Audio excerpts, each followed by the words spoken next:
আসসালামু আলাইকুম, কেমন আছেন সবাই? আশা করি ভালো আছেন। আমি নতুন একটা ভিডিও নিয়ে আপনাদের মাঝে হাজির হলাম। তো আজকের ভিডিওতে দেখাচ্ছি আমি মলা মাছ রান্না।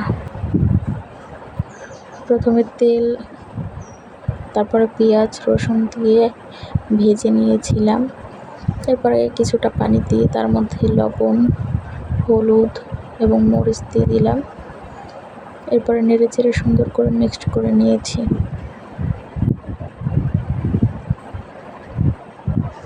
এখানে দিয়ে দিয়েছি অল্প একটু ধনিয়ার গুঁড়া। এরপরে সুন্দরভাবে নেড়েচেড়ে নিয়েছি। আমি প্রফেশনালি রান্নার ব্লগ বা আমার কোনো রান্নার চ্যানেল নেই। আমি শুধুমাত্র আপনাদের কাছে শেয়ার করার জন্য ভিডিওটা তৈরি করেছি। এই পাশে আবার চিংড়ি মাছ দিয়ে মিষ্টি কুমড়া রান্না করছি, সেটাতে একটু নাড়াচাড়া দিয়ে নিচ্ছি।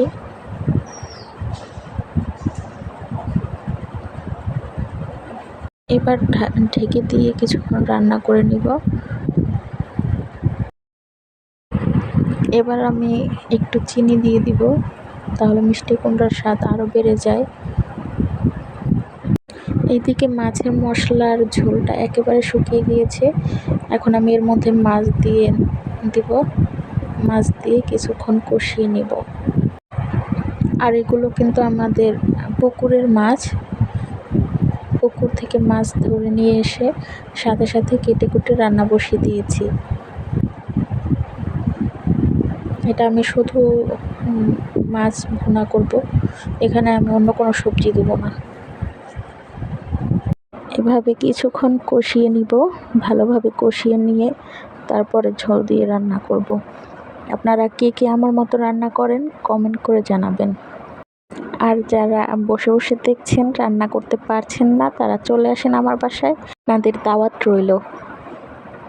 এখানে আমার মিষ্টি কুমড়া হয়ে এসেছে। তো এর মধ্যে আমি একটুখানি জিরার গুঁড়ো দিয়ে দেবো। অনেকে চিংড়ি মাছের মধ্যে জিরার গুঁড়ো খান না, কিন্তু আমাদের বাসায় আসলে এটা দিতে হয়।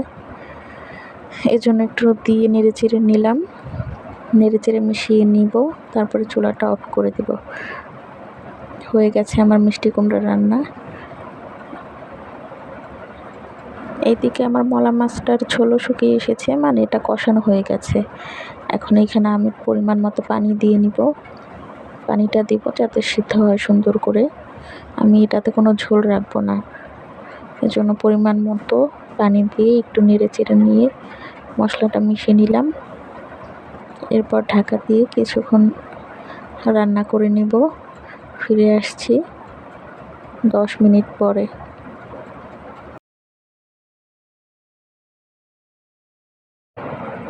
ফিরে এলাম 10 মিনিট পরে।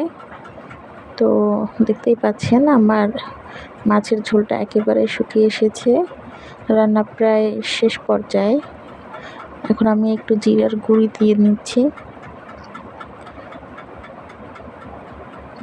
জিরার গুঁড়া দিয়ে একটু নেড়েচেড়ে মিশিয়ে নিব।